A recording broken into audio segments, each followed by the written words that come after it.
Hello everyone, welcome to our channel. మార్కెట్లో పత్తికి పెరిగినటువంటి ధరలు వివరాల్లోకి వెళ్ళాం. ఏ మార్కెట్లో పత్తి ధరలు ఎలాగున్నాయో తెలుసుకునే ముందు మీరు ఇంకా మన ఛానల్ని కనుక సబ్స్క్రైబ్ చేయనట్లయితే వెంటనే సబ్స్క్రైబ్ చేసి పక్కన ఉన్న బెల్ ఐకాన్ని కూడా క్లిక్ చేసేయండి.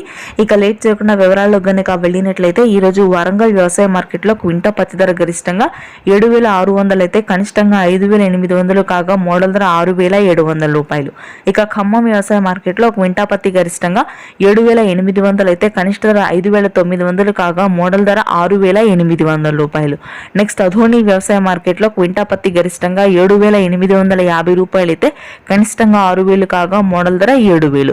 రాయచూరు వ్యవసాయ మార్కెట్లో క్వింటా పత్తి ధర గరిష్టంగా 7,600 అయితే కనిష్ట ధర వచ్చేసరికి 5,900 కాగా మోడల్ ధర 6,800 రూపాయలు. బైన్సా వ్యవసాయ మార్కెట్లో క్వింటా పత్తి ధర గరిష్టంగా 7,600 అయితే కనిష్టంగా 5,800 కాగా మోడల్ ధర 6,700 రూపాయలు. నెక్స్ట్ ఆదిలాబాద్ వ్యవసాయ మార్కెట్లో క్వింటా పత్తి గరిష్టంగా 7,350 రూపాయలు అయితే కనిష్ట ధర వచ్చేసరికి 5,900 కాగా మోడల్ ధర 6,500. రానున్నటువంటి రోజుల్లో పత్తికి ధర పెరిగే అవకాశం ఉంది. మంచి గరిష్ట ధర పత్తి అంటే తేమ లేకుండా ఉన్న పత్తి. Thanks for watching this video.